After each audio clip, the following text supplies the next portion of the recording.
काबुलीवाला रविंद्रनाथ टैगोर की कहानी। मेरी 5 बरस की लड़की मिनी से घड़ी भर भी बोले बिना नहीं रहा जाता। एक दिन वह सवेरे सवेरे ही बोली, बाबूजी, रामदयाल दरबान है ना, वह काक को कौआ कहता है। वह कुछ जानता नहीं ना बाबूजी। मेरे कुछ कहने से पहले ही उसने दूसरी बात छेड़ दी। देखो बाबूजी, भोला कहता है आकाश में हाथी सूंड से पानी फेंकता है, इसी से वर्षा होती है। अच्छा बाबूजी, भोला झूठ बोलता है ना। और फिर वह खेल में लग गई। मेरा घर सड़क के किनारे है। एक दिन मिनी मेरे कमरे में खेल रही थी। अचानक वह खेल छोड़कर खिड़की के पास दौड़ी गई और बड़े जोर से चिल्लाने लगी, काबुली वाले, ओ काबुली वाले। कंधे पर मेवे की झोली लटकाए, हाथ में अंगूर की पिटारी लिए एक लंबा सा काबुली धीमी चाल से सड़क पर जा रहा था।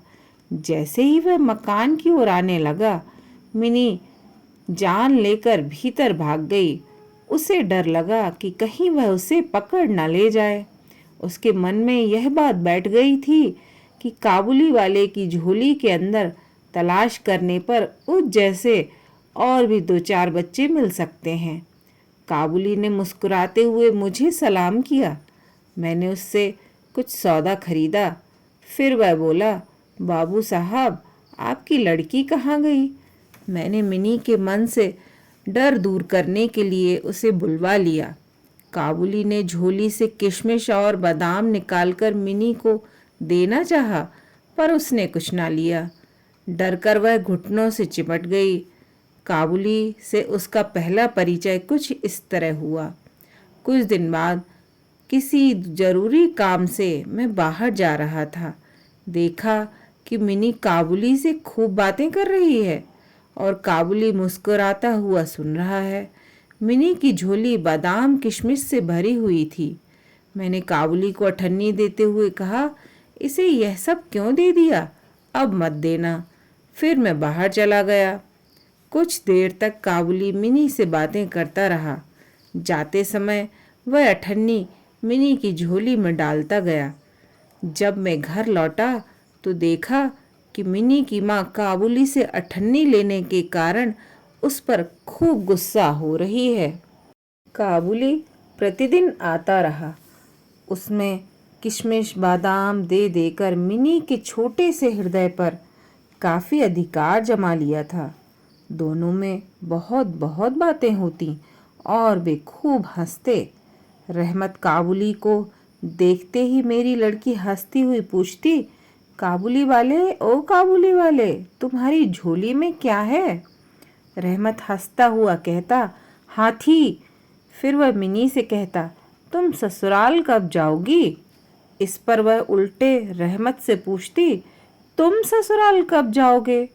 रहमत अपना मोटा घूंसा तान कर कहता, हम ससुर को मारेगा। इस पर मिनी खूब हंसती।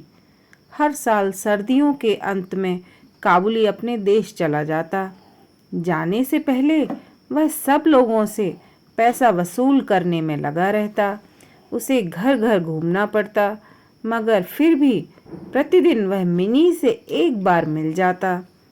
एक दिन सवेरे मैं अपने कमरे में बैठा कुछ काम कर रहा था। ठीक उसी समय सड़क पर बड़े जोर का शोर सुनाई दिया। देखा तो अपने उस रहमत को 2 सिपाही बांधे हुए ले जा रहे हैं। रहमत के कुर्ते पर खून के दाग हैं और सिपाही के हाथ में खून से सना हुआ छुरा।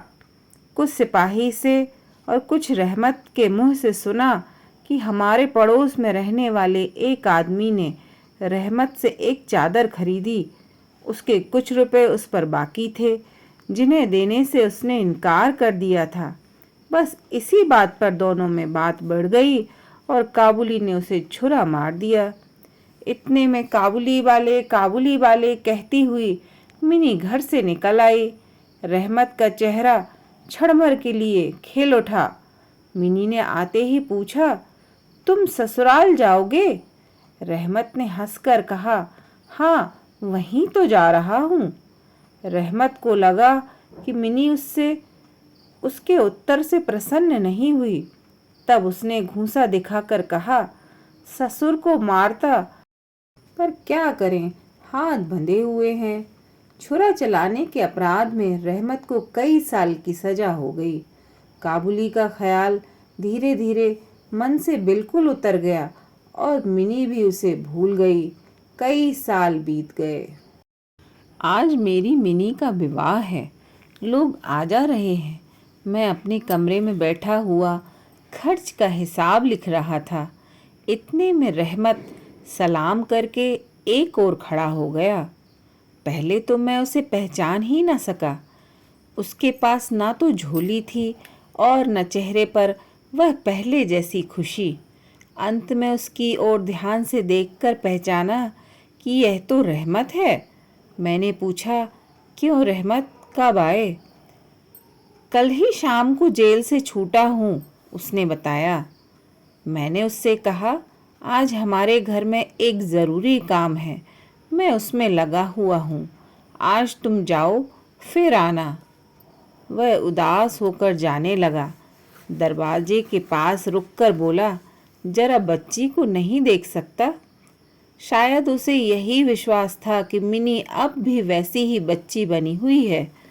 अब वह भी पहले की तरह काबुली वाले, ओ काबुली वाले चिल्लाती हुई दौड़ी चली आएगी।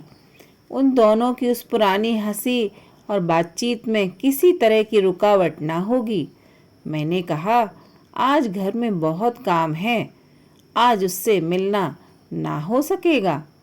वह कुछ उदास हो गया और सलाम करके दरवाजे से बाहर निकल गया। मैं सोच ही रहा था कि उसे वापस बुलाऊं। इतने में वह स्वयं ही लौट आया और बोला, यह थोड़ा सा मेवा बच्ची के लिए लाया था, उसको दे दीजिएगा। मैंने उसे पैसे देने चाहे, पर उसने कहा, आपकी बहुत मेहरबानी है बाबू साहब, पैसे रहने दीजिए। फिर जरा ठहर कर बोला, आपकी जैसी मेरी भी एक बेटी है, मैं उसे याद करके आपकी बच्ची के लिए थोड़ा सा मेवा ले आया करता हूँ। मैं यहाँ सौदा बेचने नहीं आता। उसने अपने कुर्ते की जेब में हाथ डालकर एक मैला कुचैला मुड़ा हुआ कागज का टुकड़ा निकाला और बड़े जतन से उसकी चारों तह खोलकर दोनों हाथों से उसे फैलाकर मेरी मेज पर रख दिया। देखा कि कागज के उस टुकड़े पर एक नन्हे से हाथ के छोटे से पंजे की छाप है। हाथ में थोड़ी सी कालिख लगाकर कागज पर उसी की छाप ले ली गई थी। अपनी बेटी की इस याद को छाती से लगाकर रहमत हर साल कलकत्ते के गली कूचों में सौदा बेचने के लिए आता है। यह देखकर मेरी आंखें भर आईं। सब कुछ भूलकर मैंने उसी समय मिनी को बाहर बुलाया। विवाह की पूरी पोशाक और गहने पहने मिनी शर्म से सिकुड़ी हुई मेरे पास आकर खड़ी हो गई। उसे देखकर रहमत काबुली पहले तो सकपका गया। उससे पहले जैसी बातचीत न करते बना। बाद में वह हंसते हुए बोला, लल्ली, सास के घर जा रही है क्या? मिनी अब सास का अर्थ समझने लगी थी। मारे शर्म के उसका मुंह लाल हो उठा। मिनी के चले जाने पर एक गहरी सांस भरकर रहमत जमीन पर बैठ गया। उसकी समझ में यह बात एकाएक स्पष्ट हो उठी कि उसकी बेटी भी इतने दिनों में बड़ी हो गई होगी। इन 8 वर्षों में उसका क्या हुआ होगा, कौन जाने। वह उसकी याद में खो गया। मैंने कुछ रुपए निकालकर उसके हाथ में रख दिए और कहा, रहमत, तुम अपनी बेटी के पास अपने देश चले जाओ। कहानी अच्छी लगे तो कृपया कमेंट में उत्तर दें और चैनल को सब्सक्राइब करें, लाइक करें और शेयर करें। धन्यवाद।